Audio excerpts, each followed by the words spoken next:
لا حول ولا قوة إلا بالله العلي العظيم. بسم الله الرحمن الرحيم. الحمد لله الملك الحق المبين رب العالمين، والصلاة والسلام على سيد المرسلين سيدنا ومولانا أبي القاسم محمد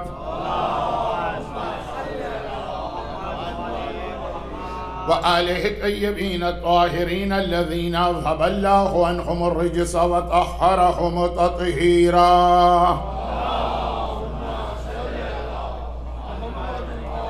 سيما الإمام المنتظر والحجة الثاني عشر عجل اللهم له الفرج، ولعنة الله على أعدائهم أجمعين من الأزل إلى الأبد. أما بعد، فقد قال الله عز وجل في كتابه المبين وقرآنه المتين وقرآنه المجيد: بسم الله الرحمن الرحيم. يا أيها النبي اتق الله ولا تطع الكافرين والمنافقين إن الله كان عليما حكيما. وقال: إنا أرزنا الأمانة على السماوات والأرض والجبال فأبين أن يحملنا وأشفقنا منها وحملها الإنسان وكان الإنسان ظلوما جهولا. ليعذب الله المنافقين والمنافقات والمشركين والمشركات ويتوب الله على المؤمنين والمؤمنات وكان الله غفورا رحيما. وقال: هل جزاء الإحسان إلا الإحسان.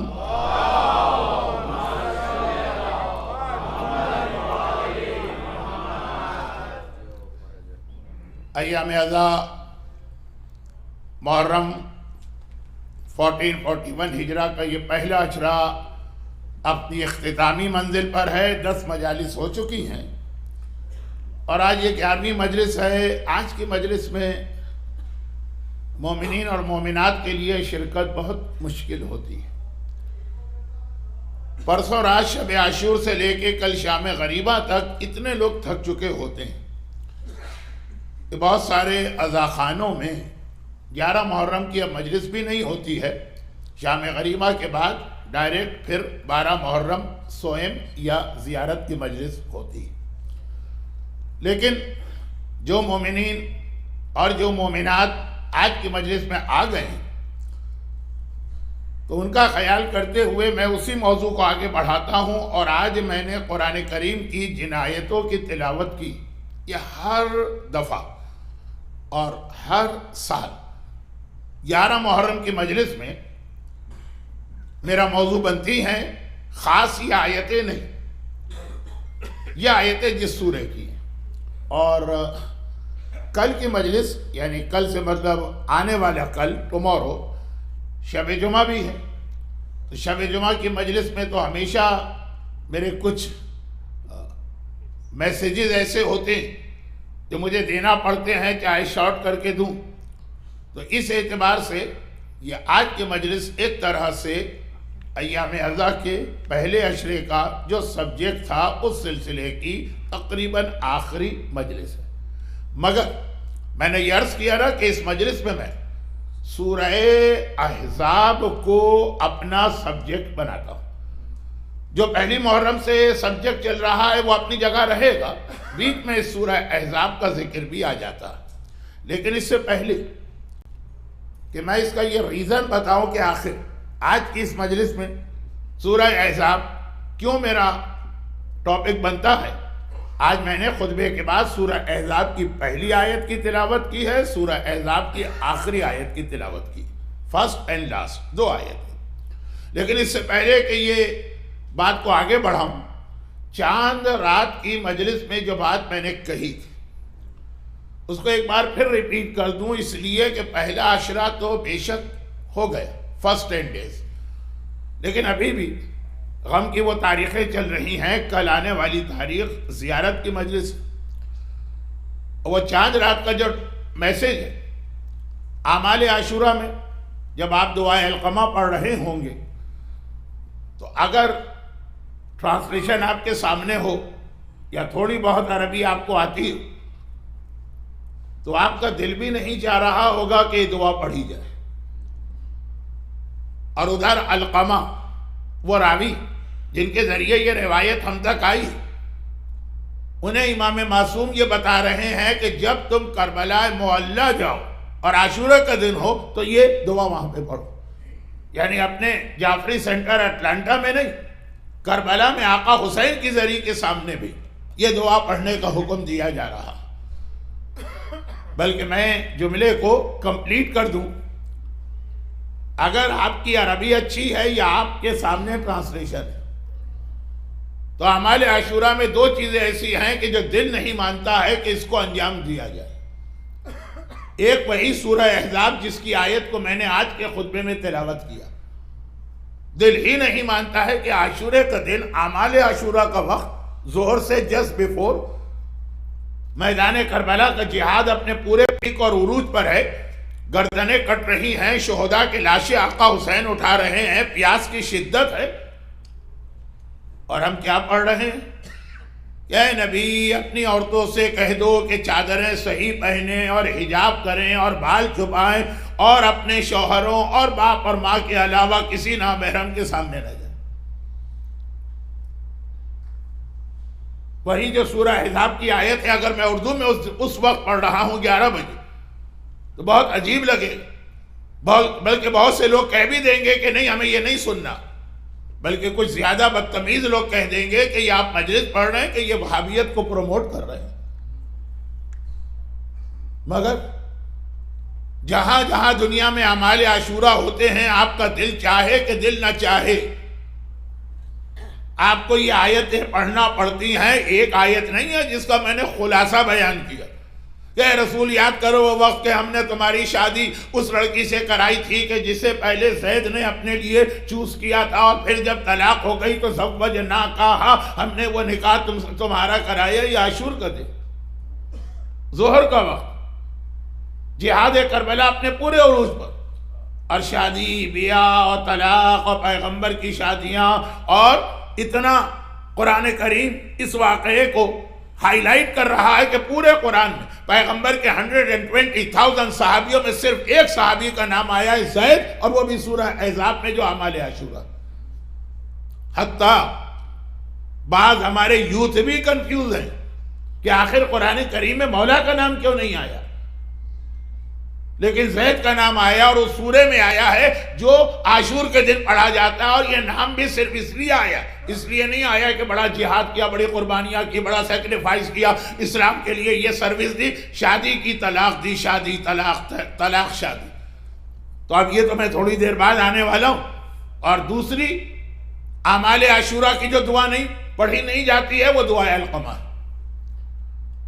رزق کی بات ہو رہی ہے، روزی کی بات ہو رہی ہے، اپنے ذاتی پرابلمز کی بات ہو رہی ہے، لیکن اس کو مجھ کو ریپیٹ نہیں کرنا ہے۔ جو لوگ آج کی مجلس میں آ گئے وہ کل اعمال عاشورہ میں یہ ساری چیزیں سن چکے ہوں گے،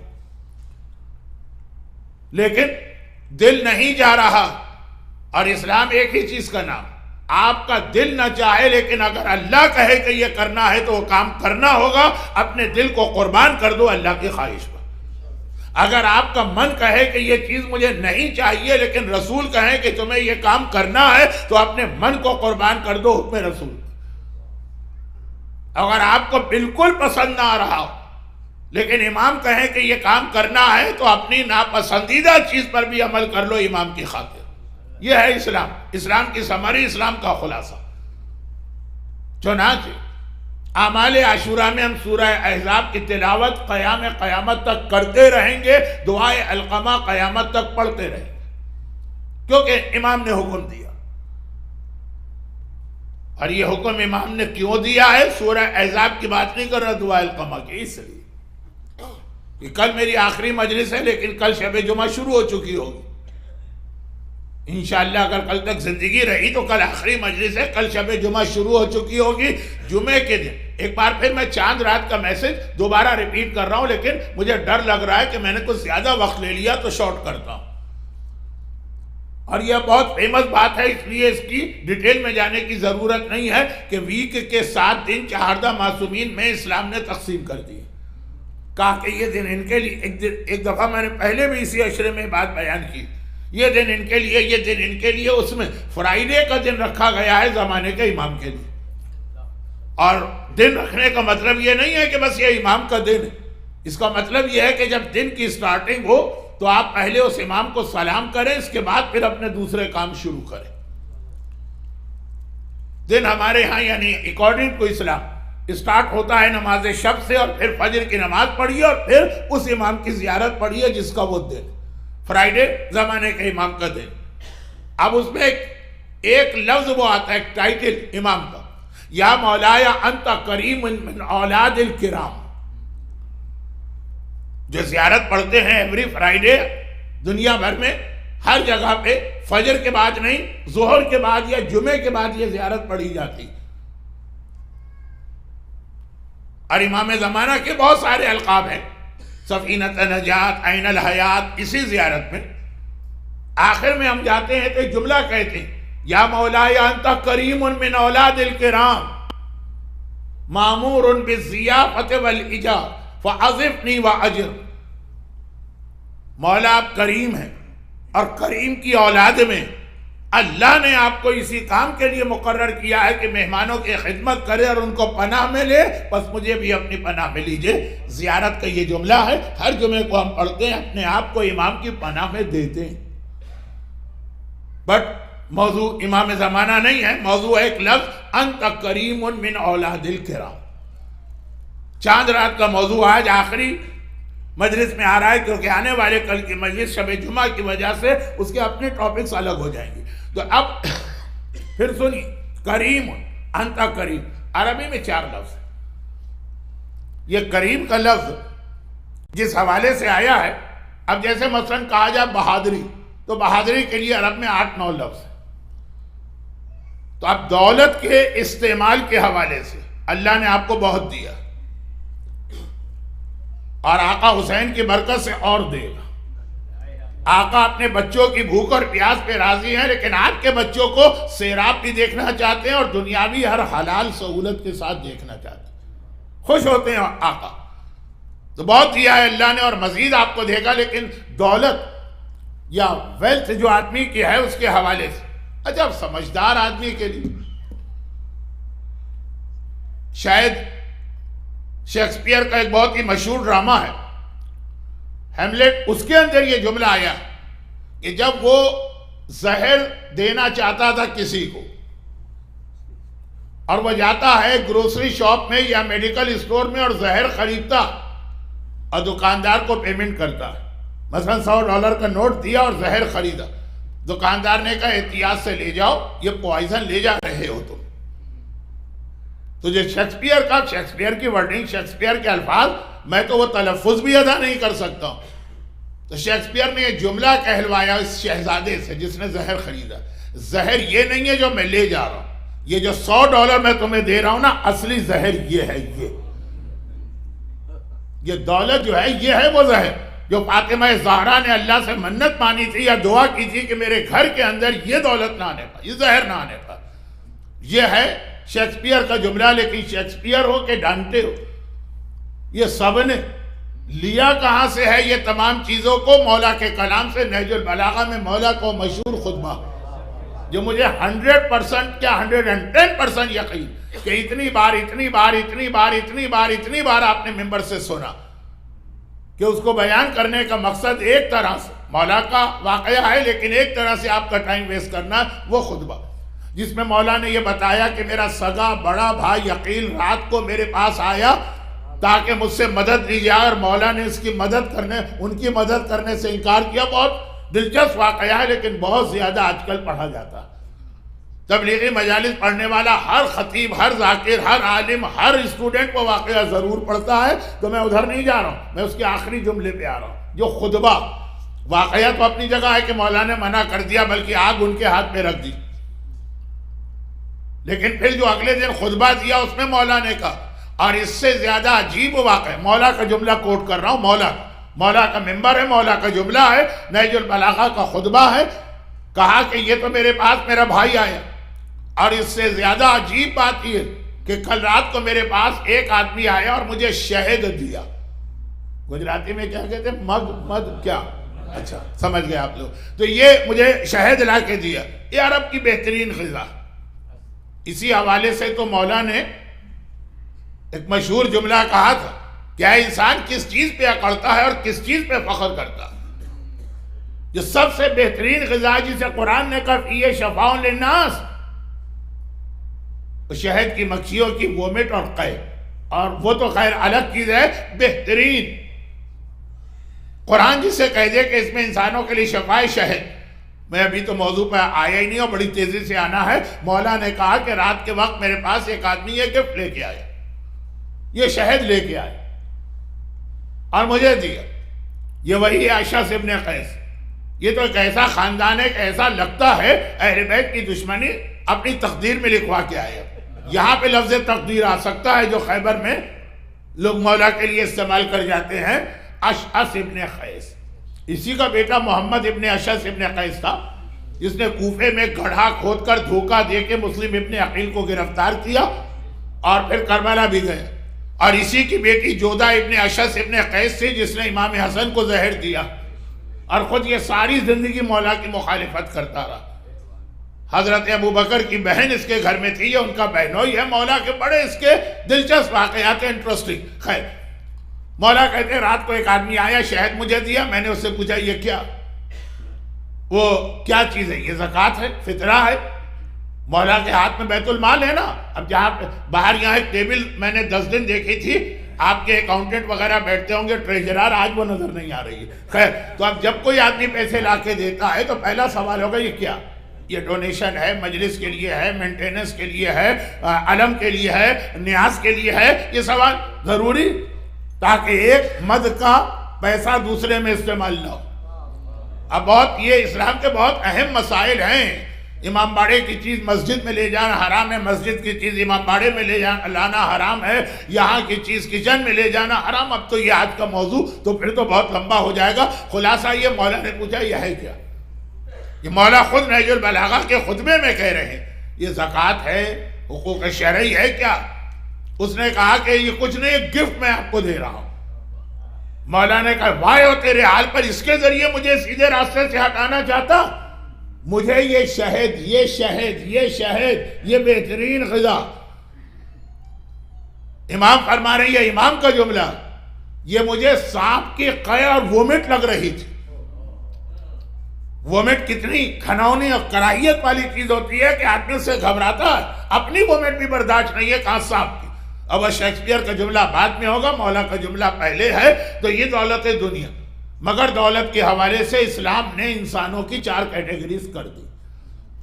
اب آج عربی سیکھ لیجئے مجھ سے، سیکھ تو کیا لیں گے، سن لیجئے۔ دولت کے حوالے سے آدمی کی ایک کیٹیگری کہلاتی ہے کریم۔ زیارت میں امام زمانہ کا لقب ہے یا مولایا انت کریم من اولاد الکرام۔ اور ایک ہے سخی، اور ایک ہے بخیل جسے اردو میں کنجوس کہتے ہیں، اور ایک ہے لئیم جسے اردو میں کمینی فطرت کا آدمی کہتے ہیں۔ یہ 4 کیٹیگریز ہیں۔ مشہور حدیث ہے چنانچہ ایک جملے میں نمٹا کے چاند رات کے میسج کو زیارت کے مجلس تک لے جا رہا۔ کہا کریم وہ ہے جو خود نہیں کھاتا ہے اور دوسروں کو کھلاتا ہے۔ سورہ دہر اس کا قصیدہ بھی پڑھ رہا ہے، اپنے آگے کی روٹیاں بھی اٹھا کے دیتی جاتی، وہ کریم۔ اور سخی وہ ہے جو خود بھی کھاتا ہے اور دوسروں کو بھی کھلاتا ہے۔ جو یہ ڈونیشن دینے والے ہیں اور مسجد اور عزاداری اور سینٹر اور باقی چیزوں میں یہ خود بھی کھا رہے ہیں، یعنی ان کے بھی اپنے گھر ہیں، ان کی بھی اپنی گاڑیاں ہیں۔ آپ جعفری سینٹر اٹلانٹا کی پارکنگ دیکھ کے بعض اوقات آنکھیں پھٹ جاتی ہیں کہ اللہ نے صاحبان ایمان کو کیسی کیسی گاڑیاں دی۔ یہ سخی خود بھی استعمال کر رہے ہیں اور اپنے راہ خدا میں دے بھی رہے ہیں۔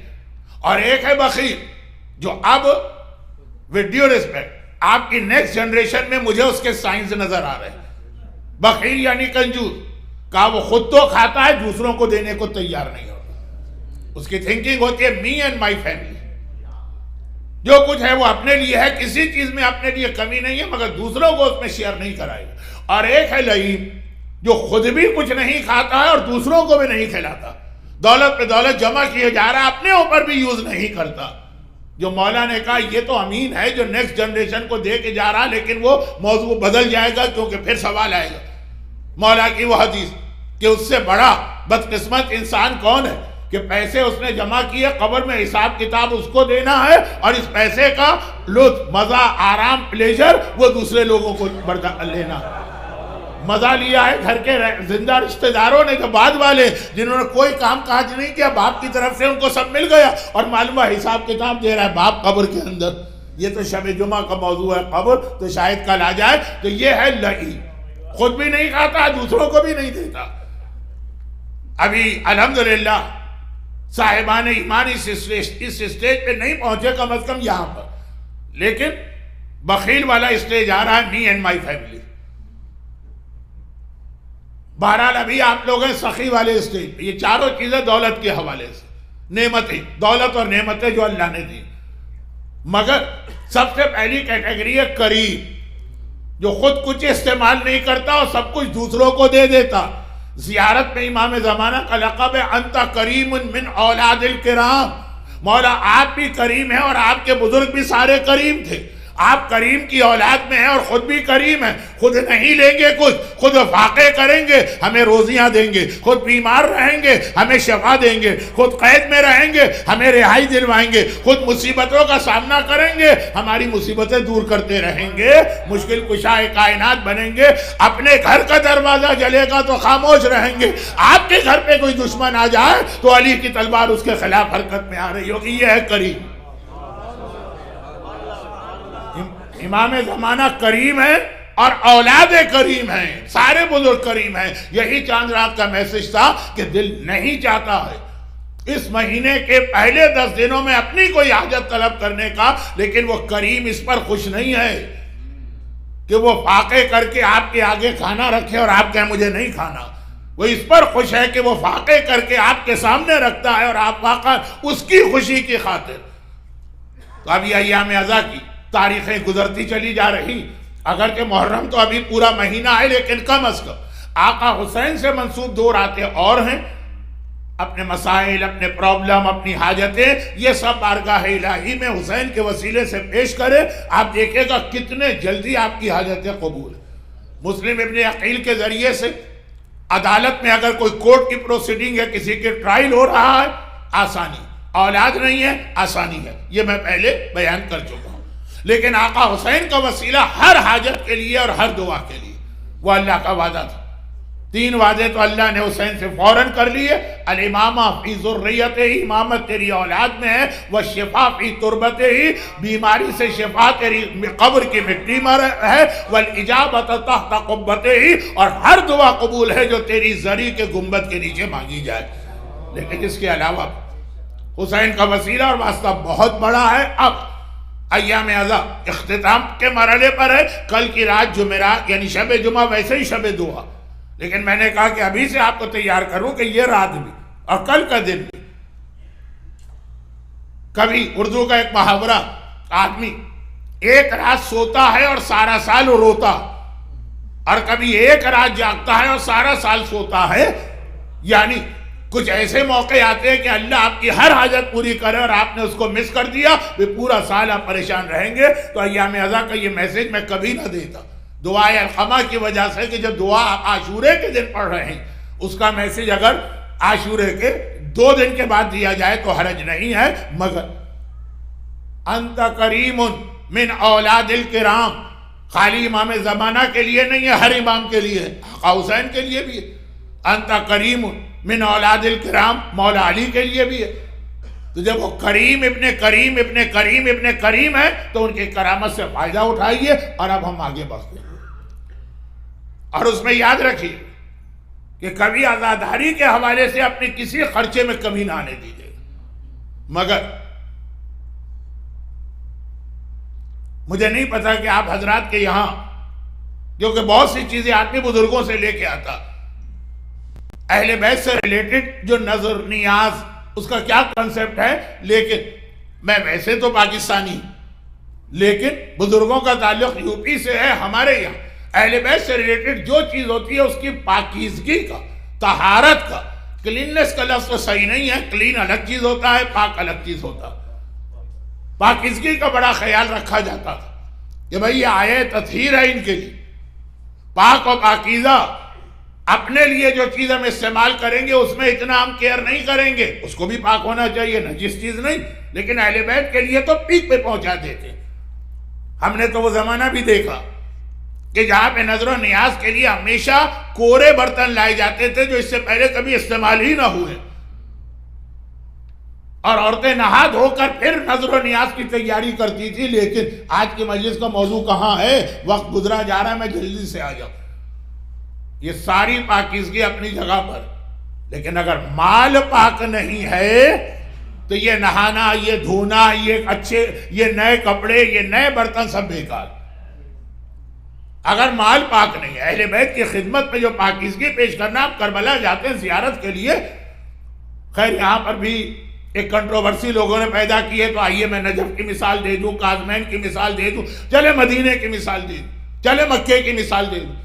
کیا آپ جاتے ہیں ائمہ کے حرم میں تو ہوٹل میں جا کے فوراً آپ نہیں جاتے ہیں، نہاتے ہیں، دھوتے ہیں، غسل کرتے ہیں، نئے کپڑے نہ صحیح تو پاک پاکیزہ کپڑے پہن کے جاتے ہیں۔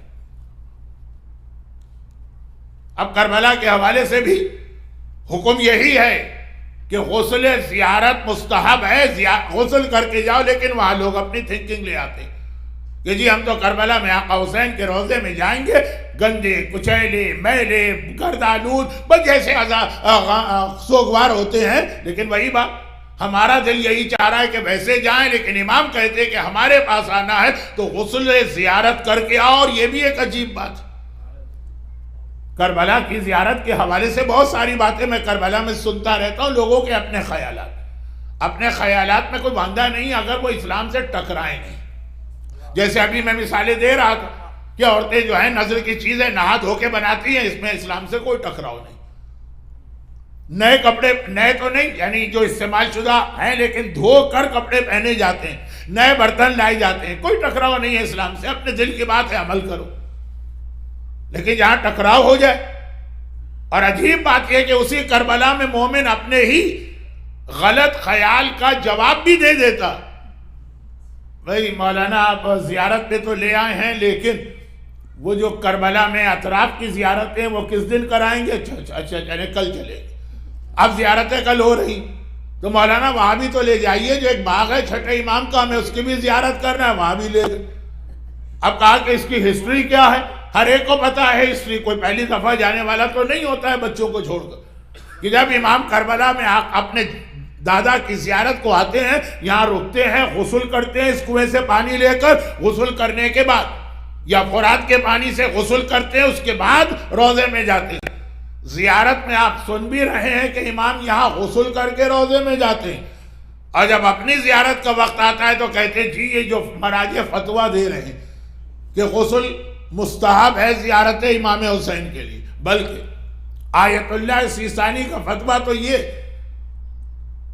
کہ معصومین میں سے صرف امام حسین کی زیارت کا غسل اتھینٹک روایت سے ثابت، باقی جو معصومین ہیں ان کی زیارت کا غسل آپ کر لیں گے، مگر وہ رجا کی نیت سے کریں تو بہتر ہے، ہوپ آف ایکسیپٹنس۔ جہاں لفظ رجا آ جائے اس کا مطلب یہ ہے کہ روایت بہت ویک ہے، یہ خود ہی سمجھ لیجیے۔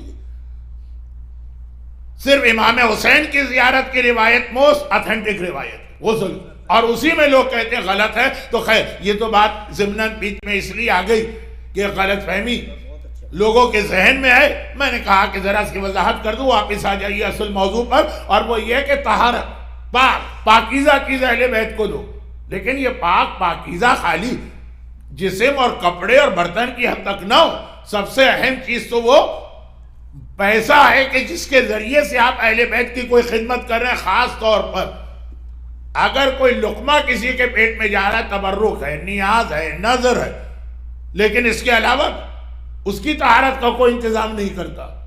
مولانا اس کی طہارت کیسے ہوتی ہے؟ کپڑا اس کو تو ہم جا کے واشنگ مشین میں دھو دیتے ہیں، اپنے آپ کو واش روم میں یا باتھ روم میں لے جا کے شاور کے نیچے دھو دیتے ہیں، کپڑا برتنوں کو ڈش واشر میں دھو دیتے ہیں، تو یہ ڈالر کا نوٹ بھی جا کے دھویا جائے؟ نہیں، اس کا پاکیزہ ہونا ہے، اس میں سے $20 پہلے خمس نکالے، اور اس کے بعد وہ $80 پاک ہوں گے۔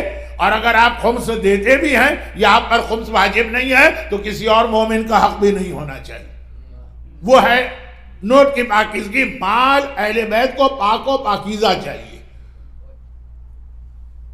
جسم بھی، کپڑے بھی، تو اب یہ بات تو خیر ضمناً آ گئی قریب، وہ قریب. اب میں فقہی مسئلے بتانا نہیں چاہتا لیکن اشارہ کر دوں. آپ کے گھر میں جو پانی آ رہا ہے اگر اس کے اوپر خمس واجب ہو گیا یا جو آپ اس کا پیمنٹ کر رہے ہیں، میں مسائل خمس نہیں بتا رہا، تو اس پانی سے اگر آپ غسل جنابت یا غسل جمعہ کریں گے وہ غسل نہیں کہلائے گا، وہ کہلائے گا آپ نے باتھ لیا. باتھ لینا الگ ہے، غسل کرنا الگ ہے.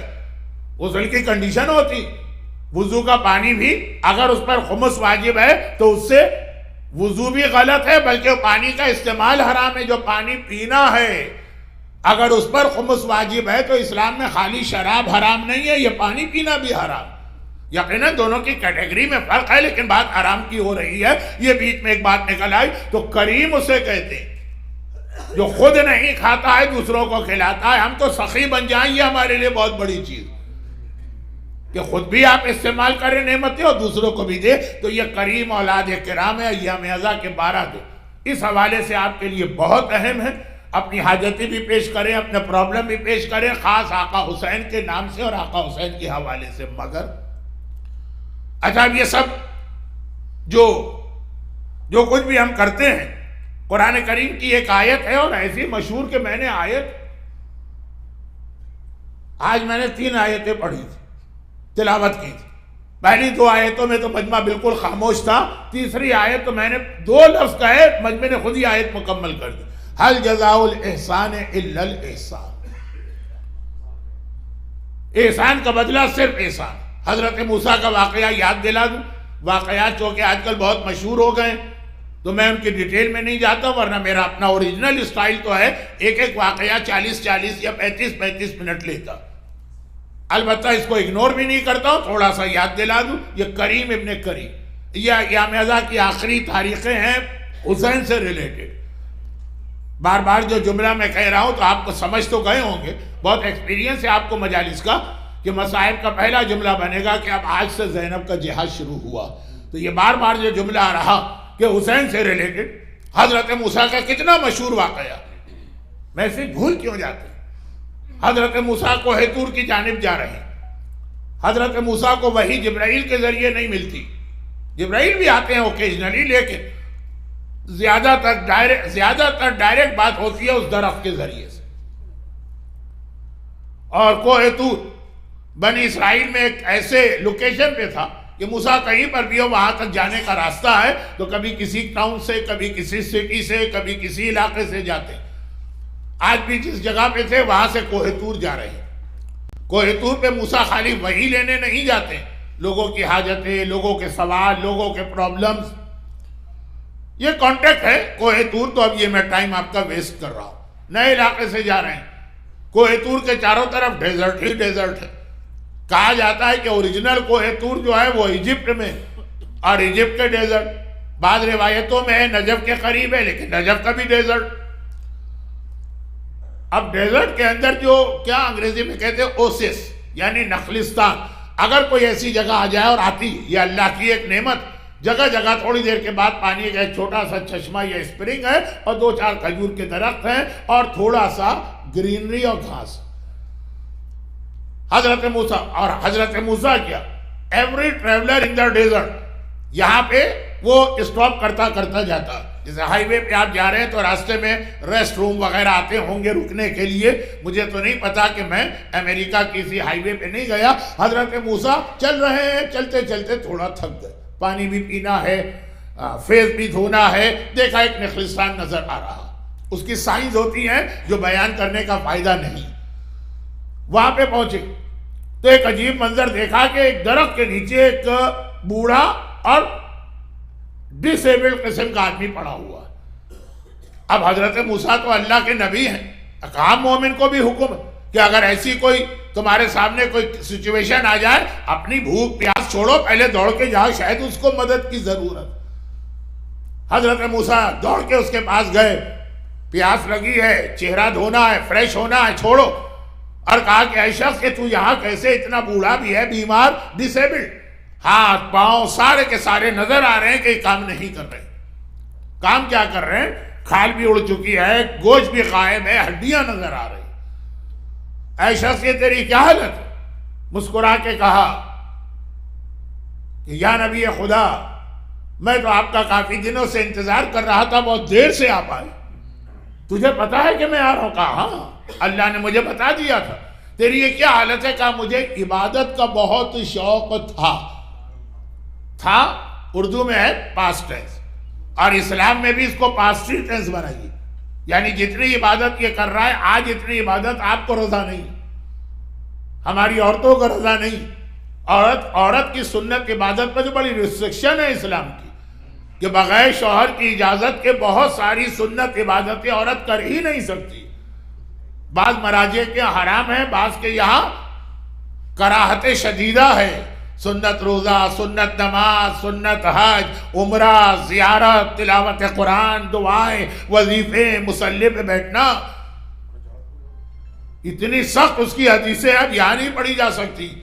یہاں کا تو ماحول ہی بالکل الٹا ہے، لیکن وہ ساری چیزیں اپنی جگہ ہیں کہ اجازت نہیں ہے ان میں سے بہت سی چیزوں میں عورت کو بغیر شوہر کی اجازت کے، کہ اس کی ایک ذمہ داری ہے گھر کو سنبھالنا۔ لیکن موضوع ذرا سا بدل جائے گا اور مجلس کا ٹائم آلموسٹ تک پورا ہو چکا ہے، تو جلدی سے واقعہ بہت مشہور ہے، آپ کا ٹائم کیوں ویسٹ کروں۔ حضرت موسیٰ نے پوچھا یہ کیا؟ کہا مجھے عبادت کا بہت شوق تھا، لیکن اپنے ٹاؤن میں یا سٹی میں یا گھر میں رہ کے عبادت نہیں ہوتی۔ کرتا ہوں عبادت، لیکن کبھی کوئی بچہ آ کے کوئی بات پوچھ رہا ہے، کبھی کوئی بھائی آ کے کوئی سوال کر رہا ہے، کبھی کوئی ملنے والا آ گیا، تو میں نے گھر والوں سے کہا کہ مجھے خدا حافظ میں جا رہا ہوں، عبادت کا شوق ہے، شہر کے باہر رہوں گا۔ جو اجازت تھی اسلام سے پہلے، اس عشرے میں بھی حضرت خدیجہ کے واقعے میں ذرا ذکر آ چکا ہے، تو کیوں آپ کا ٹائم ویسٹ کروں؟ اور آپ بھی ہنس رہے ہوں گے کہ مولانا کہتے بھی جا رہے ہیں اور ٹائم بھی ویسٹ کرتے جا رہے ہیں۔ تو خیر میں یہاں پہ آ گیا، عبادت کر رہا ہوں، کتنے سال سے؟ کہا 200 سال سے۔ 200 سال سے۔ لیکن یہ تیری حالت کیا ہوئی؟ کہا یا نبی خدا میں نے وضو کے لیے اتنا پانی ہاتھوں پہ ڈالا کہ کھال تک گل کے گر گئے، اور میں نماز کے لیے اتنی دیر کھڑا رہتا تھا کہ میرے پاؤں ختم ہو گئے، اب میں زمین پہ پڑا ہوا عبادت کی وجہ سے۔ قرآن کی ایک آیت رسول خدا کے حوالے سے ہے نا، طٰہٰ مَا أَنزَلْنَا عَلَيْكَ الْقُرْآنَ لِتَشْقَىٰ، اے حبیب ہم نے قرآن اس لیے نازل نہیں کیا کہ تو اپنے آپ کو اتنی تشقیٰ، مشقت، زحمت میں ڈالے، اتنی عبادت نہ کر۔ یا ایھا المزمل قم اللیل الا قلیلا، رات کو عبادت کر مگر عبادت میں کمی کر، پیغمبر کو حکم دیا جا رہا ہے۔ لیکن یہ موسیٰ کی شریعت میں رضا تھی۔ اتنی نمازیں پڑھی کہ میرے پیر ختم ہو گئے، اتنے میں نے وضو کیے کہ میرے ہاتھ ختم ہو گئے، اور چہرے کی کھال اڑ گئی۔ حضرت موسیٰ نے پھر ایک لاجیکل سوال کیا کہ تو زندہ کیسے ہے؟ آدمی کو غذا چاہیے نا، انرجی۔ کہا کہ یا نبی خدا، ایک عام آدمی آ کے سوال کرتا تو ٹھیک تھا، آپ جیسا نبی یہ سوال کرے؟ ارے میں نے اللہ کے لیے عبادت کی ہے تو کیا اللہ مجھے بھول جائے گا؟ روزانہ صبح کو اور شام کو ایک پرندہ آتا ہے، اپنی چونچ میں ایک انار لے کے آتا، اور وہ اپنی چونچ سے وہ انار کو کھولتا ہے، ایک ایک دانہ انار کا مجھے بھراتا ہے، مجھے کھلاتا، اور وہ انار ایسا ہے کہ صبح کھاؤں تو شام تک کے لیے میرا پیٹ بھر گیا، پوری انرجی آ گئی۔ انار دیکھیں، میرا تو یہ سبجیکٹ نہیں ہوتا ہے کہ قرآن اور سائنس، اسلام اور سائنس، قرآن اور پھل، اسلام اور فروٹ۔ انار کے بڑے فائدے روایتوں میں آتے ہیں، اور مولا کے کئی معجزات میں انار کا تذکرہ۔ انار آپ لوگ سمجھ رہے ہیں کہ کوئی، ہاں بس ٹھیک ہے ٹھیک ہے۔ میں نے اس لیے کہا کہ آج مجھے اٹلانٹا آتے ہوئے 8-9 سال ہو گئے، اور ہر دفعہ 4 دن 5 دن انار کا ایک دانہ تک میں نے نہیں دیکھا، تو میں نے کہا شاید یہاں لوگ جانتے ہی نہیں ہیں انار ہوتا نہیں ہوگا، ایک ناپید چیز ہوگی۔ میرے ہوش کو مت دیکھیے عجیب نگاہوں سے، میں اس میں انکلوڈ کر رہا ہوں دوسرے لوگوں کو، انکلوڈنگ جاپنی سینٹر کی نیاز کو بھی۔ تو خیر خلاصہ یہ ہے کہ انار جنت کا پھل۔ امام حسین کے حوالے سے حسن انگور اور حسین انار جنت سے لے کے آئے، معجزات۔ تو ایک انار دے کے جاتا ہے صبح سے لے کے شام، شام سے لے کے صبح۔ قرآن میں بھی تذکرہ ہے سورہ رحمان میں رمان کا۔ خیر تو اب اگلا جملہ جو ہے اس پہ عمل نہیں کیجیے گا، حرام ہے آپ کے لیے۔ مجھ سے بہت سارے جنرل پریکٹیشنر نے کہا کہ مولانا انار کا جوس پیا کریں، وہ ڈائبیٹک میں کوئی نقصان نہیں پہنچاتا۔ آپ کے لیے عمل کرنا حرام ہے، میڈیکل ایڈوائس جب تک کہ کوئی کوالیفائڈ آدمی نہ دے۔ بھئی آدمی اگر مرے نا تو ایک آرگنائز طریقے سے مرنا چاہیے۔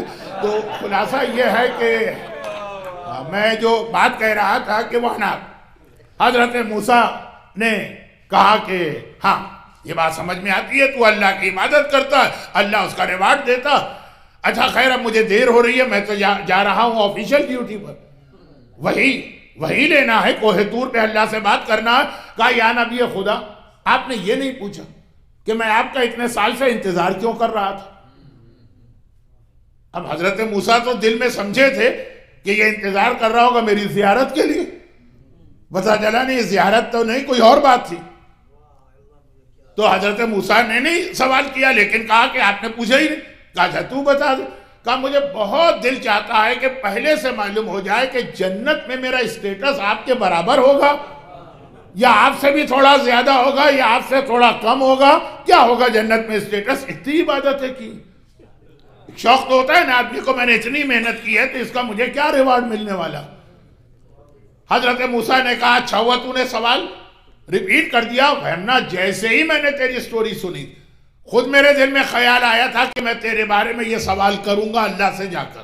کہا یا نبی خدا لیکن آ کے مجھے رپلائی دیجئے گا، ایسے ہی نہیں نکل جائیے گا۔ کہا یقیناً گئے موسیٰ، جو آفیشل کام تھا پہلے تو وہ کیا، کوہ طور پہ گئے، وہی لی، لوگوں کے پرابلم پیش کیے، اور جو پھر آخر میں کہا خدا بندہ وہ جو ڈیزرٹ میں ایک بوڑھا مجھے ملا وہ جنت میں کہاں پہ ہوگا میرا اسٹیٹس، یا مجھ سے تھوڑا کم یا زیادہ؟ کہا موسیٰ یہ کیا بات کی تو نے، جنت کا اسٹیٹس وہ تو جہنم کے آخری گڑھے میں ہوگا۔ حضرت موسیٰ گھبرا گئے، نبی ہیں، صاحب معرفت ہیں، صاحب شریعت ہیں، صاحب کتاب ہیں، اولی العزم ہیں، مگر گھبرا گئے۔ خدا بندہ جہنم، یہ جہنم کل رات کی مجلس میں آنا چاہیے، لیکن اب میں اس کی وجہ سے واقعے کو اتنا لمبا تو نہیں کر سکتا کہ 2 پارٹ میں آ جائے۔ کہا جہنم کے آخری گڑھے میں ہوگا یہ تو، جنت کیا چیز؟ حضرت موسیٰ نے گھبرا کے کہا مگر کیوں؟ اللہ عادل ہے، یہ نماز پڑھ رہا ہے، اس زمانے کے اعتبار سے کمپلیٹ عبادت کر رہا ہے، اس سے زیادہ کر رہا ہے۔ کہا اس لیے کہ اس سے اتنا سوال کر لو کہ صبح و شام ایک پرندہ اس کے لیے انار لے کے آتا، اس نے کبھی اس کو آفر کی کہ ایک دانہ میں چھوڑ دیتا ہوں یہ تو کھا لے؟ وہ پرندہ وہ دانہ کھاتا کہ نہ کھاتا، اس نے آفر کی، اس کے دل میں خیال آیا، اس کو اتنا احساس تھا کہ جو میری خدمت کر رہا ہے کم از کم میں کچھ تو اس کو ریوارڈ دوں، اور کچھ نہیں دے سکتا کیونکہ ہینڈی کیپ یا ڈسیبل ہوں، اسی انار کا ایک دانہ جو احسان کرنے والے کو اتنا بھی یاد نہیں کرتا، میری جنت میں اس کے لیے کوئی جگہ نہیں۔ حدیث ہے حرم اللہ، یہ حدیث آپ اکثر شب جمعہ سنتے ہیں، لیکن اس کا آخری حصہ حرم اللہ ریح الجنت علی ثلاثہ، عاقل والدین وقاطع رحم والمنان، اللہ نے 3 گناہگاروں پر جنت کی خوشبو بھی حرام کر دی۔ جنت کی خوشبو کہاں جاتی ہے؟ اگر یہاں جنت ہے تو 70,000 مائل پر بھی جنت کی خوشبو جائے گی۔ یہ آدمی جنت سے اتنا دور ہوگا کہ خوشبو بھی نہیں جائے گی۔ ایک والدین کا حق، نمبر 2 رشتہ دار کا حق ادا نہ کرنے والا، نمبر 3 احسان جس نے کیا ہے اس کے احسان کو بھول جانے والا۔ جب انسان اس دنیا میں آتا ہے تو اتنا کمزور ہے کہ ایک مکھی بھی نہیں اڑا سکتا۔ آج اگر وہ اکڑ کے کہتا ہے میرے اوپر کسی نے احسان نہیں کیا، آئی ایم سیلف میڈ، یہ جو آج اکڑ کے کہہ رہے ہو سینہ تان کے سیلف میڈ، جس دن دنیا میں آئے تھے اس وقت سے لے کے یہاں تک پتہ نہیں کتنے محسنوں نے تم تک پہنچایا، کتنے محسنوں کا اس میں کنٹریبیوشن۔ خیر ابھی واقعہ پورا کر دوں، واقعے کو میں کل نہیں لے جانا چاہتا۔ حضرت موسیٰ واپس چلے، اسے پرومس کر کے آئے تھے جانا تو ہے، لیکن دل میں سوچ رہے کیسے جا کے اس کو بتاؤں۔ اس کو تو اتنی امید ہے، اس کی ایکسپیکٹیشن اتنی ہائی ہے، وہ تو جنت میں اپنے آپ کو میرے ایکول سمجھ رہا ہے، شاید مجھ سے بھی بہتر، میں کیسے جا کے کہہ دوں کہ تو جہنم کے آخری گڑھے میں ہے؟ لیکن وعدہ کر چکے، چنانچہ گئے، اور اس کا بھی پورا کنسنٹریشن یا فوکس اسی راستے پر تھا جس دن سے موسیٰ گئے تھے۔ اب وہ کوئی 2 ویک کا ٹریول نہیں تھا، صبح گئے تو شام کو آ گئے۔ اس نے دیکھا موسیٰ آ رہے، گھبرا کے کہا کہ یا نبی خدا میرا اسٹیٹس؟ کہا تو جہنم کے آخری گڑھے میں ہو۔ یہ ہے 6 امام کی روایت، اور 5ویں امام کی روایت ہے وہ عورت جو بیوہ ہو جائے اپنے شوہر کے بعد وہ بھی جہنم کے آخری گڑھے میں ہوگی. لیکن ہر بیوہ عورت نہیں ہے، خاص کیٹیگری ہے جو کل رات کی مجلس کا عنوان ہوگا. تو پھر مولانا آپ کو جب آج بتانا نہیں تھا تو آپ نے یہ پھلجڑی کیوں چھوڑ دی تاکہ اس بہانے سے کچھ عورتیں آ جائیں. خیر، تو خلاصہ یہ ہر بیوہ عورت نہیں، لیکن ایک خاص کیٹیگری ہے بیوہ عورتوں کی جو جہنم کے آخری گڑھے میں اسی کے ساتھ ہوں گی. لیکن آج کا واقعہ یہ جہنم سے نکل آئے، آنے والے کل کا واقعہ یہ عورتیں بھی نکل آئیں گی اگر اسی طرح سے چلے. جیسے اس نے سنا گھبرا کے کہا ریزن، موسیٰ نے ریزن بتایا، رونے لگا. کہا کہ یا نبی خدا تو ایک کام کرے، ایک دفعہ آپ کو اور زحمت ہوگی واپس کوہ طور پہ جائیں اور ایک ریکویسٹ میری اللہ کے سامنے رکھ دیں، میری دعا. یا نبی خدا میں آپ کو زحمت نہ دیتا لیکن خود چلنے کے قابل نہیں اور اللہ سے ڈائریکٹ میرا کانٹیکٹ بھی نہیں ہو سکتا. اب موسیٰ کو اس کی حالت دیکھ کے اتنا رحم آ رہا تھا، ترس آ رہا تھا، ہمدردی تھی. کہا میں جاؤں گا گھر. ریکویسٹ کیا تھی کہ خدا بندہ اگر مجھے جہنم میں بھیجنا ہی ہے تو میری باڈی کو اتنا بڑا کر دے، اتنا بڑا کر دے، اتنا بڑا کر دے کہ پوری جہنم میں جاؤں تو پوری جہنم مجھ سے بھر جائے تاکہ میرے بعد کسی اور گناہگار کو عذاب جہنم نہ ملے. یہ کڈش چائلڈش قسم کی خواہش ہے. جہنم تو بہت بڑی، لیکن بہرحال اس کی اسپرٹ دیکھیے، اس کی نیت دیکھیے، اس کا جذبہ دیکھیے. حضرت موسیٰ گئے، کہا کہ موسیٰ جا کے اس سے کہنا میں نے اس کو بھی بخش دیا اور جس کی وہ سفارش کرے گا، جس نے میرے باقی بندوں کا اتنا خیال رکھا، میری ذمہ داری ہے کہ میں اس کا اتنا ہی خیال رکھوں. اس نے کچھ کیا نہیں، خالی انٹینشن، خالی نیت میں یہ آیا کہ تمام دنیا کے انسانوں کی مدد کرنا ہے. اللہ نے اس پر یہ ڈیزرو نہیں کرتا، اس کو جنت دے دی. تو بہت سارے میسیجز ہیں. اچھا اتنا مجھے 10 منٹ میں یہ روایت نہیں پڑھنا تھی، 4 منٹ میں پڑھنا تھا. آپ کا اتنا فوکس اٹینشن میں نے دیکھا تو میں خود ہی واقعے کے ڈیٹیل میں گیا. احسان فراموش، اگر آپ پہ کوئی احسان کرے، دیکھیں پیرنٹس کا اتنا بڑا رتبہ جو ہے نا، one of the main reason یہ کہ سب سے پہلا احسان تو باپ اور ماں کا ہوتا. چونکہ باپ سے بھی زیادہ ماں کا احسان ہوتا ہے. 9 مہینے اپنے پیٹ میں رکھتی ہے، آسان بات نہیں ہے وہ زحمت و تکلیف اٹھانا. اچھا بہت ساری عبادتیں ایسی ہم کو پتہ بھی نہیں چلتا کہ ہم عبادت کر رہے ہیں، ہمیں پتہ بھی نہیں چلتا، لیکن اللہ کے یہاں ہماری عبادت کا میٹر چل رہا. روایت یہ ہے کہ جو ماں تو نہیں، ماں جب اس کے پیٹ میں بچہ آ جاتا ہے 9 مہینے تک ہر رات اسے اتنا ثواب ملتا ہے جتنا 1 سال کوئی نماز پڑھے، 1 سال کوئی روزہ رکھے، 70 حج کرے اور 70,000 عمرے کرے. ہر رات ماں کو اتنا ثواب مل رہا ہے. وہ آسان تکلیف نہیں ہے اس طریقے سے بیٹے کو اپنے پیٹ میں یا بچے کو اپنے پیٹ میں اٹھانا. پھر اس کی ایک ڈیوٹی بھی ہے. اِنَّا عَرَضْنَا الْأَمَانَةَ عَلَى السَّمَاوَاتِ وَالْأَرْضِ وَالْجِبَالِ فَأَبَيْنَ مِنْهَا أَنْ يَحْمِلْنَهَا وَأَشْفَقْنَ مِنْهَا وَحَمَلَهَا الْإِنسَانُ.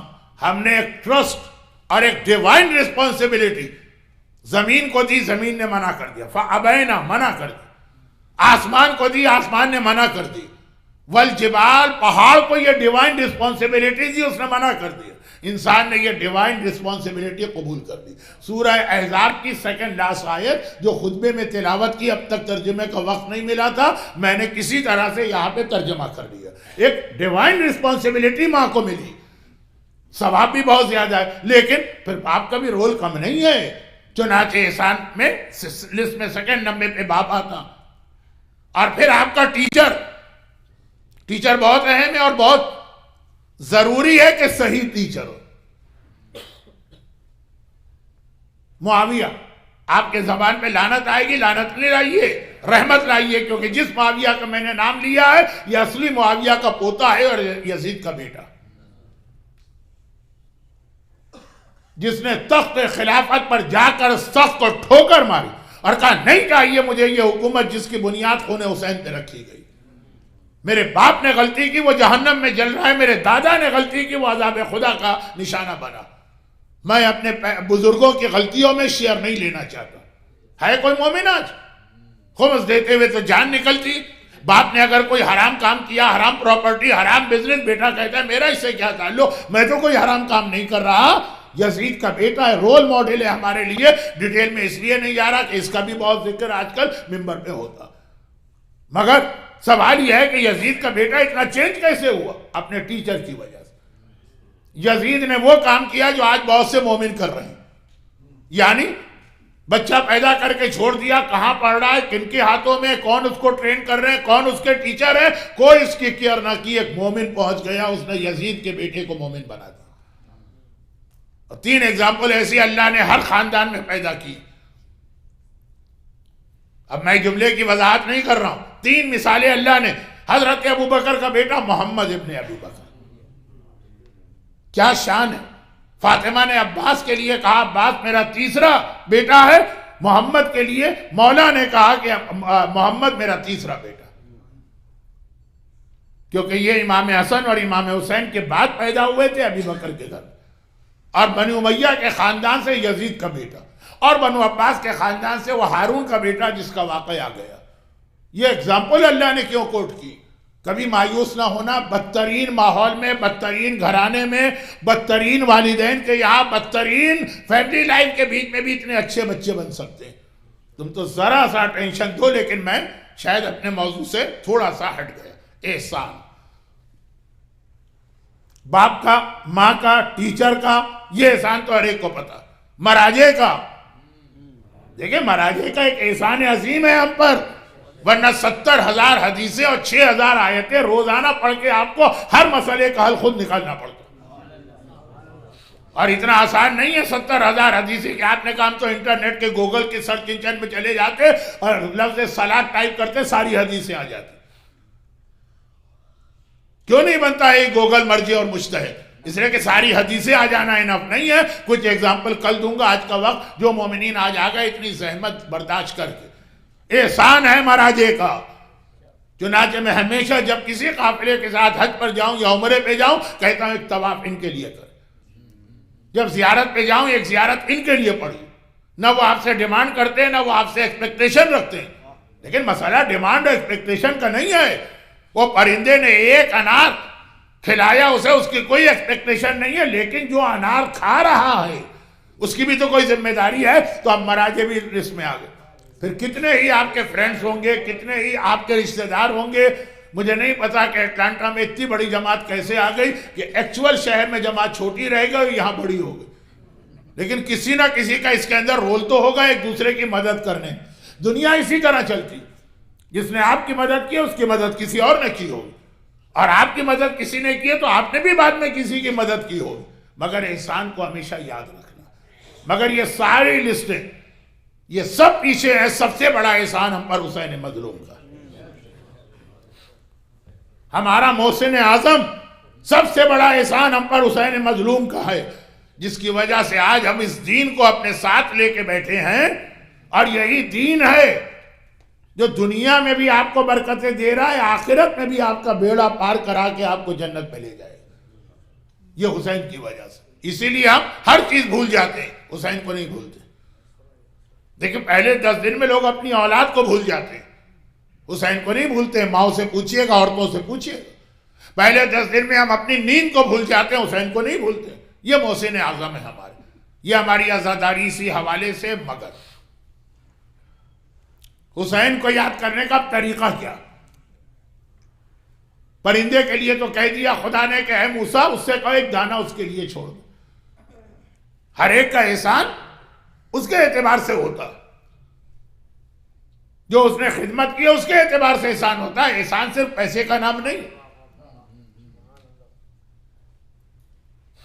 اب مرجے کا احسان ہے، وہ احسان کا مطلب یہ نہیں کہ آپ جا کے ان کو پیسے دیں گے. آپ کیا دیں گے ان کو؟ وہاں احسان ہے رسپیکٹ. یہ بہت اہم لفظ میں نے کہا. جو آیتیں میں نے پہلی 2 مجلسوں میں پڑھی تھی آپ کو یاد تو نہیں ہوں گی. کَلَّا بَل لَا تُکْرِمُونَ الْيَتِيمَ. تمہارا پرابلم ہے تم یتیم کی عزت نہیں کرتے ہو. وہاں رسپیکٹ کا لفظ آیا ہے، پیسے کا لفظ نہیں آیا. یہ کل کا موضوع آج نہیں، وقت بہت زیادہ ہو گیا. مرجے کا احسان مثلا رسپیکٹ. ہر ایک کا احسان اس کے اعتبار سے ہوتا جو اس کو اس وقت چاہیے. حسین کا احسان وہ پرندے کا احسان نہ مانا تو جہنم کے آخری گڑھے میں گئے.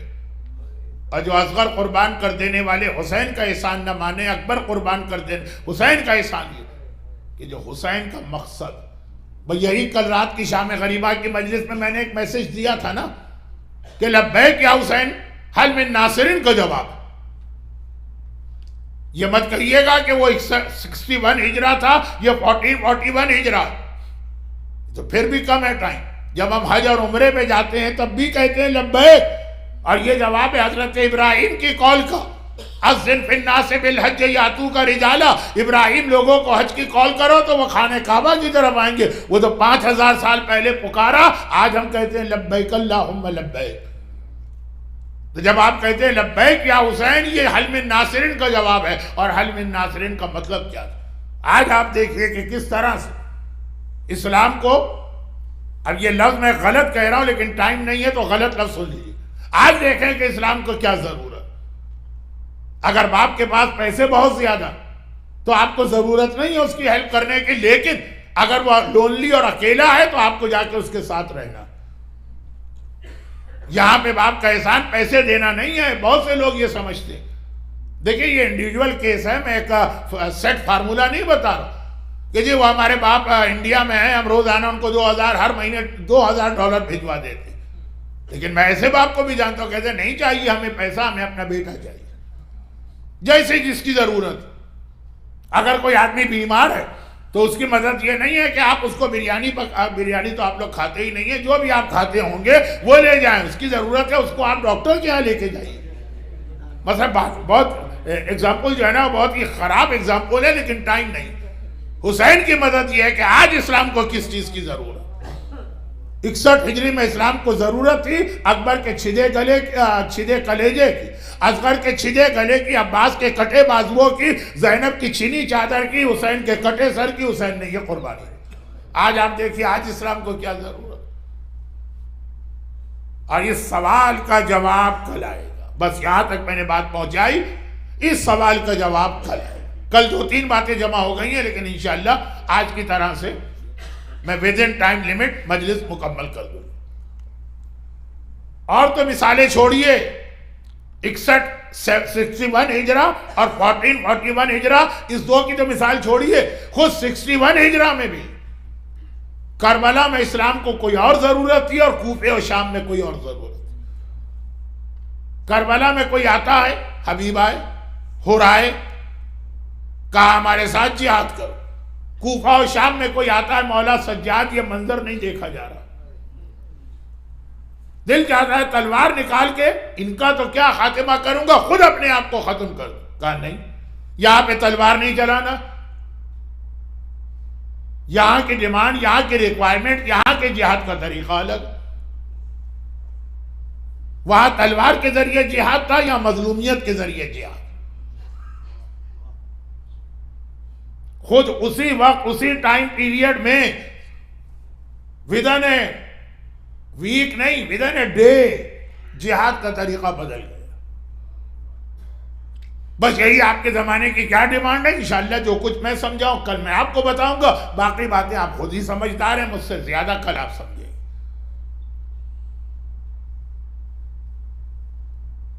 ذرا سوچیے، دنیا میں کوئی شہر ایسا نہیں ہو سکتا جہاں ایک بھی آل محمد کا ماننے والا نہ ہو.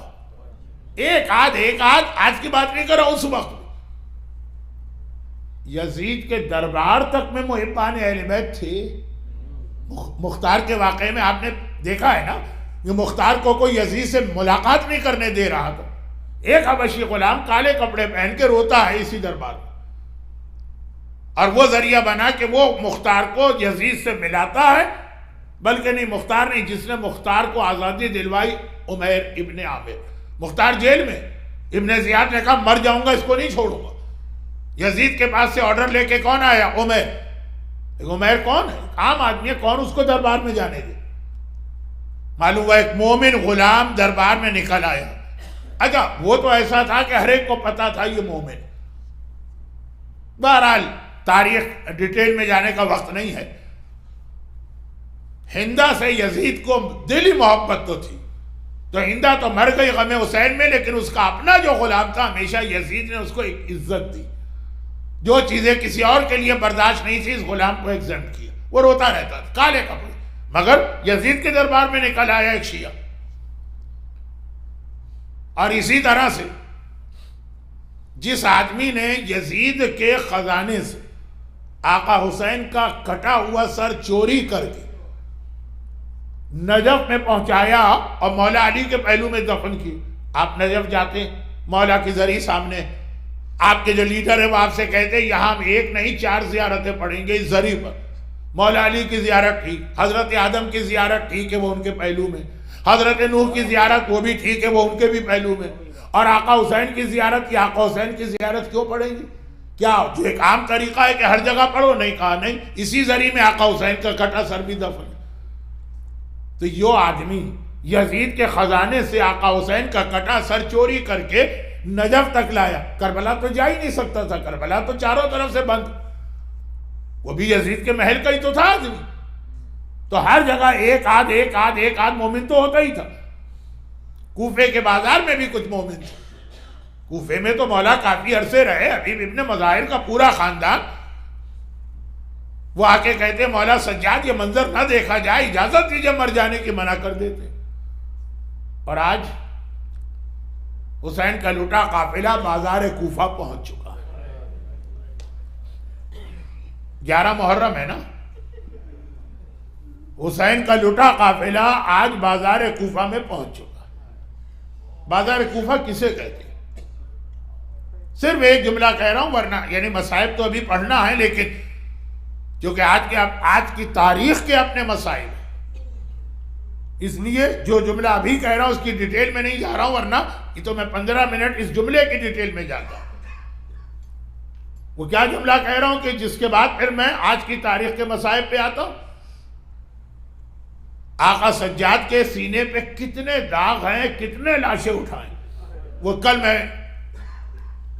زیارت کی مجلس میں شہداء کے دفن کے مسائب پڑھوں گا. لیکن یہ سارے لاشیں ایک طرف روتے ہیں تو یہ کہہ کے روتے ہیں الشام الشام الشام. اکبر کی جوانی سے زیادہ، اصغر کی معصومیت سے زیادہ، قاسم کے لڑکپن سے زیادہ، حسین کی شہادت سے زیادہ سجاد اگر روتے تو بازاروں اور درباروں میں بہنوں اور پھوپھیوں کے ننگے سر جانے. خالی الشام نہیں کہا، وضاحت بھی کی. جب ایک شیعہ نے سوال کیا تھا فرزند رسول، کربلا کے واقعے کو 30 سال ہو گئے ہیں، آپ رو رہے ہیں، کب تک روئیں؟ کیا جواب دیا تھا؟ تو نے انصاف نہیں کیا، کیا قرآن میں نہیں پڑھا؟ یعقوب کا ایک بیٹا، وہ بھی مارا نہیں گیا تھا، خالی کھو گیا تھا. اتنا روئے کہ وَبْيَضَّتْ عَيْنَاهُ، قرآن کہتا ہے کہ آنکھیں سفید ہو گئی. میرے تو 18 یوسف کربلا کی جلتی ریتی پہ پڑے. گھبرا کے کہا لیکن مولا وہ سب تو شہید ہوئے، شہادت تو ایک بڑا رتبہ ہے. کہا کہ اگر میں شہادت کو رتبہ مان کر ماتم نہ بھی کروں تو یہ بتاؤ کہ کیا ماں کا، بہنوں کا، پھوپھیوں کا ننگے سر بازاروں میں، درباروں میں، بلوائے عام میں، نامحرموں میں جانا؟ سجاد کیوں رو رہا ہے، کیوں آنسو بہا رہا؟ اور 11 محرم آ گئی، آج اہل بیت کا لٹا ہوا قافلہ بازار کوفہ میں پہنچ گئے. انگریزی میں ایک لفظ استعمال ہوتا ہے کانفلکٹ آف انٹرسٹ. بازار کوفہ میں قافلہ پہنچا تو کانفلکٹ آف انٹرسٹ ہے. عمر سعد چاہتا ہے جلدی سے میں دربار ابن زیاد میں پہنچ جاؤں کیونکہ انعام ملے گا جتنا جلدی پہنچے گا.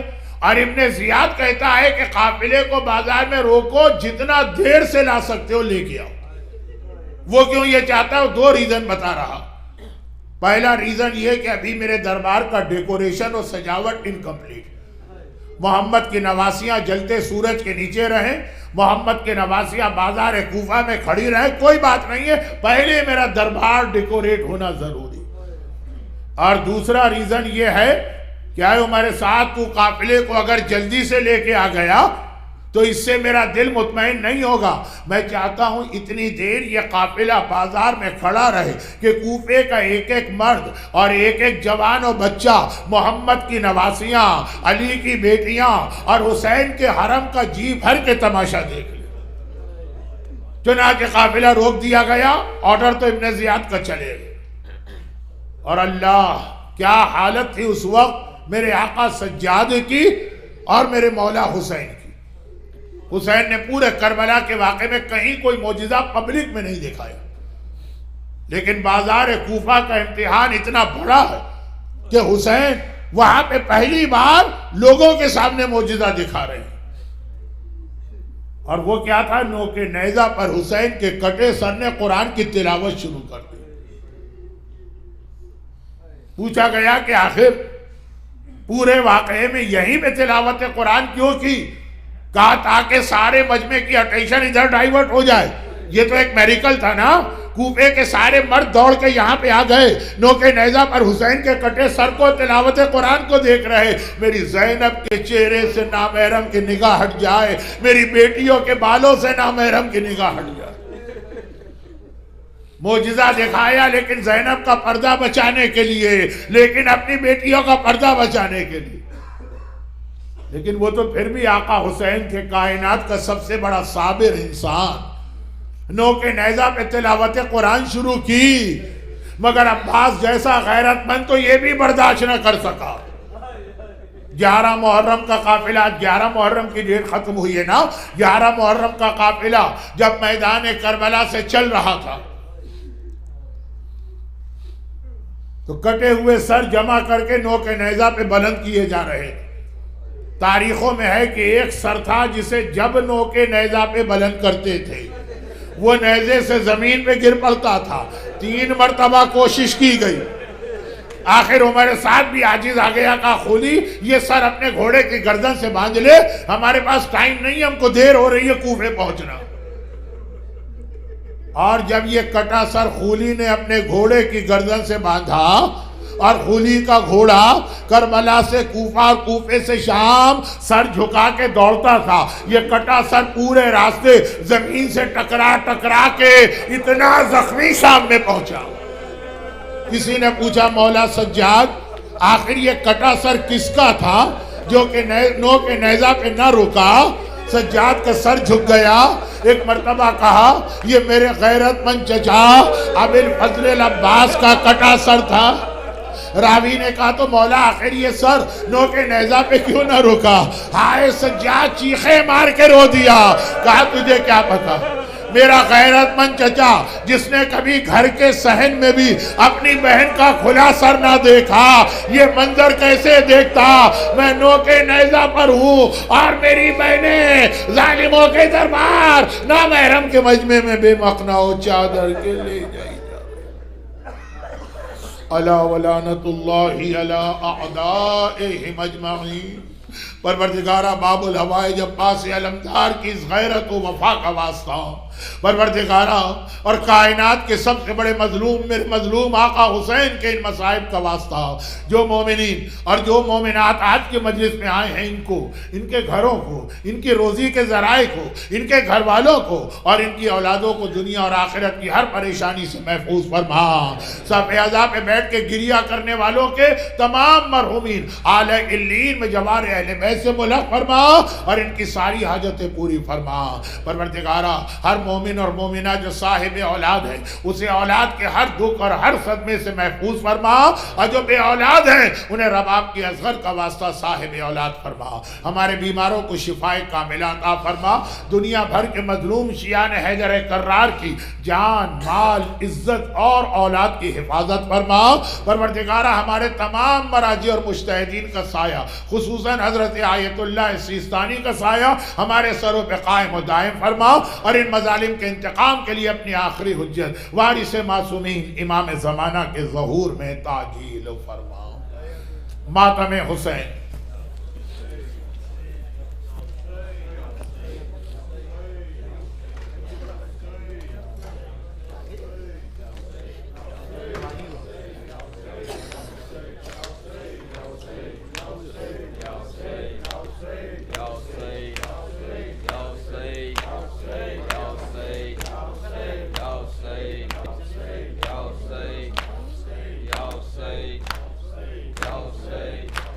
یا حسین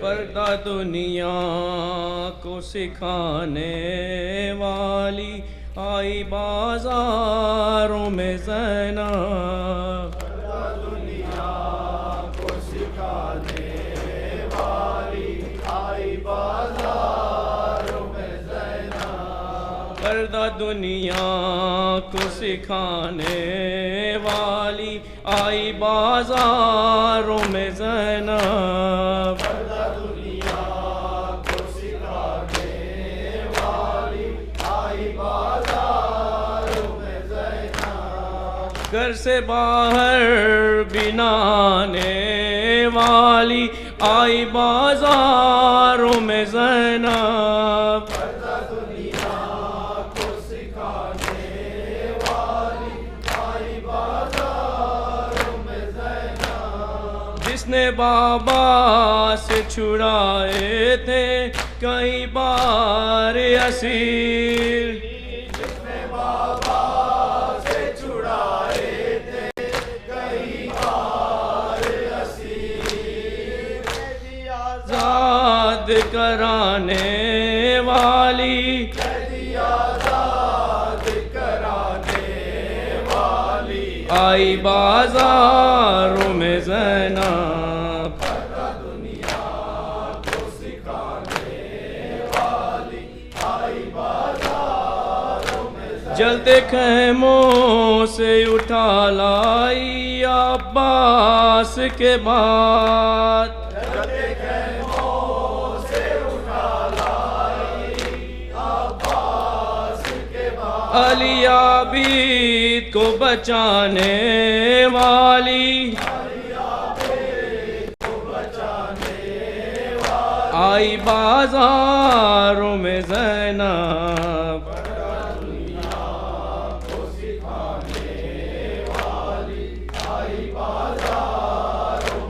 دین کی خاطر یہ بی بی سالار بنی،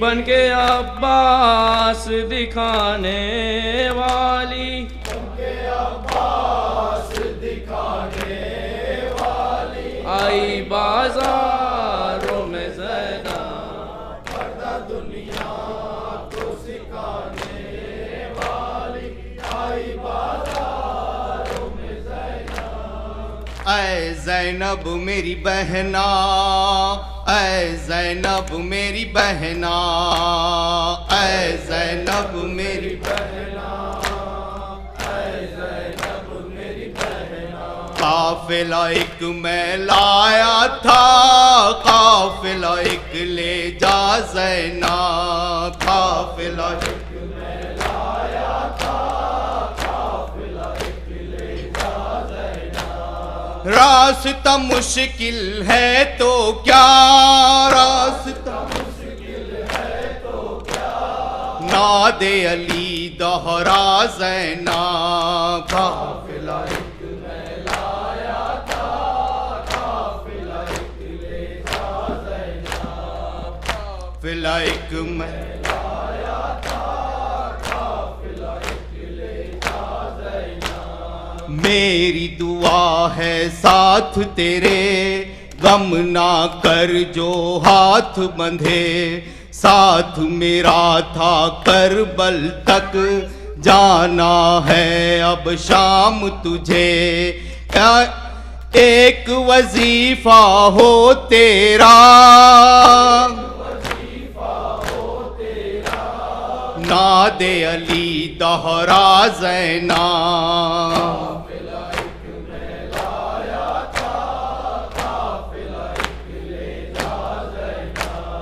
قافلہ ایک میں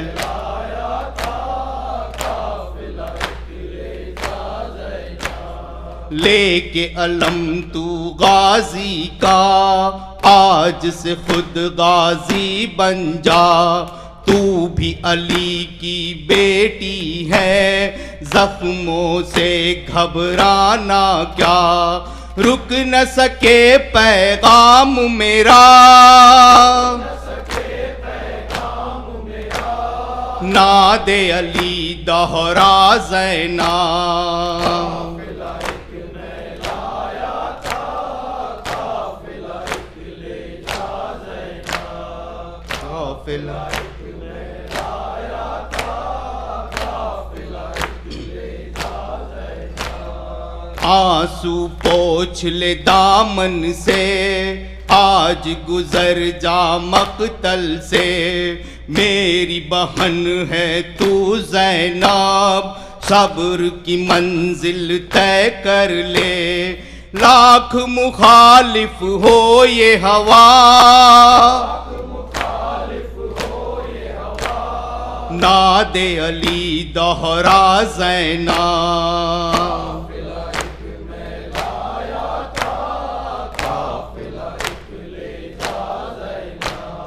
قافلہ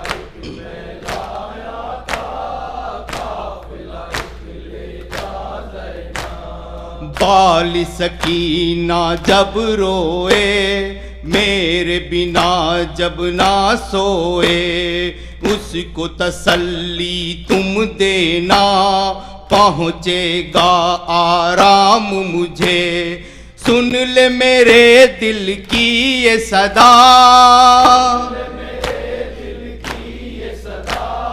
ناد علی دوہرا زینا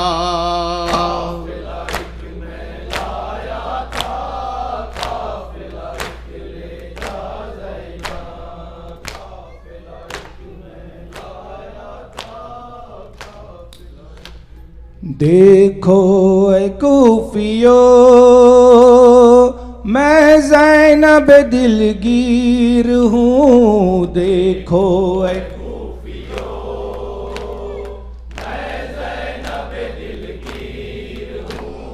سر ننگے مجھے کیوں ہے پھرایا سر ننگے مجھے کیوں ہے پھرایا میں وارث تطہیر ہوں دیکھو اے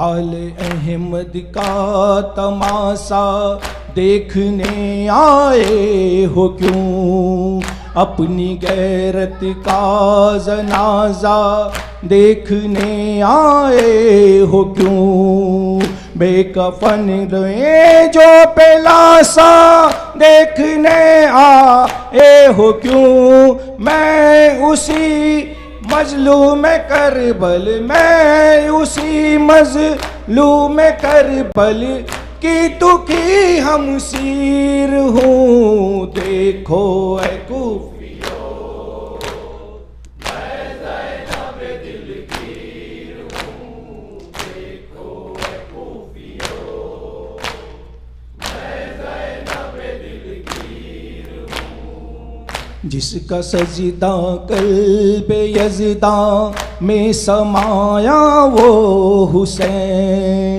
گر کے گھوڑے سے زمین پر جو نہ آیا وہ حسین سر پہ جس کو اپنے تیروں نے اٹھایا وہ حسین میں اسی مظلوم کربل میں اسی مظلوم کربل کی تو کی ہم سیر ہوں دیکھو اے کوفیو میں زینب دلگیر ہوں دیکھو اے کوفیو میں زینب دلگیر ہوں بوڑھے کاندھوں پر اٹھا کر لایا جو اکبر کی لاش دفن کر دی جس نے جلتی خاک میں اصغر کی لاش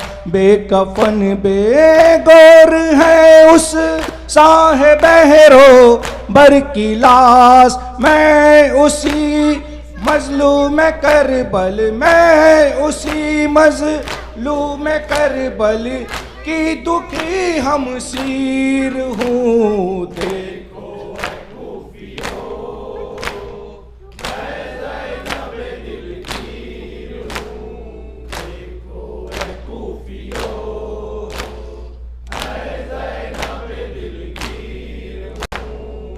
شام کے دربار میں ریحان دیا ہو بکا بے کفن بھائی کی بے چادر بہن نے جب کہا اے خدائے لم یزل بے گور ہے بھائی میرا میں اسی مظلوم کربل میں اسی مظلوم کربل کی دکھی ہم سیر ہوں دیکھو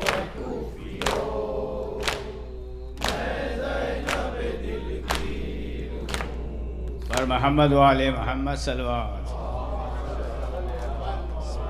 السلام علیکم یا رسول اللہ السلام علیکم علی مرتضی السلام علیکم یا فاطمۃ الزہرا السلام علیکم حسن مجتبی السلام علیکم یا ابا عبداللہ علی الارواح التي حلت بفنائك عليك مني سلام عبدا ما بقيت بقي الليل والنهار ولا جعله الله آخر عهد مني لزيارتكم السلام على الحسين وعلى آل ابن الحسين وعلى أولاد الحسين وعلى أصحاب الحسين خصوصا سيدي مولاي أبو الفضل العباس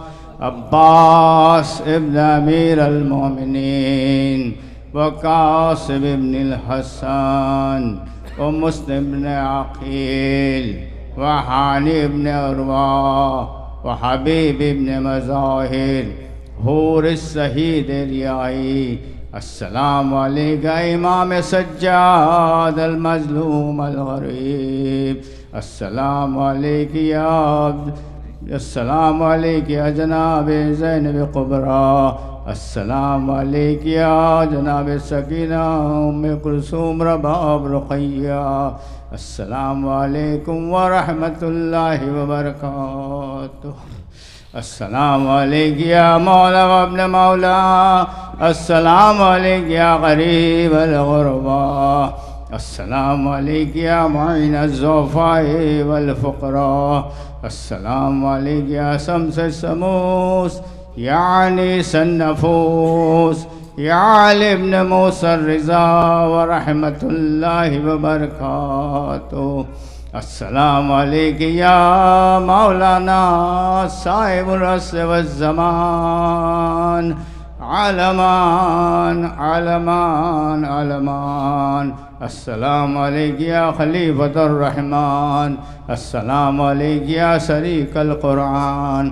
السلام علیکم یا امام الانس والجان عجل اللہ تعالی فرجک وسهل اللہ تعالی مخرجک وجعلنا من آوانک وانصارک ورحمت اللہ وبرکاتہ اللہم صلی نعرہ حیدری بیس دشمنان العبید پہ لعنت بیس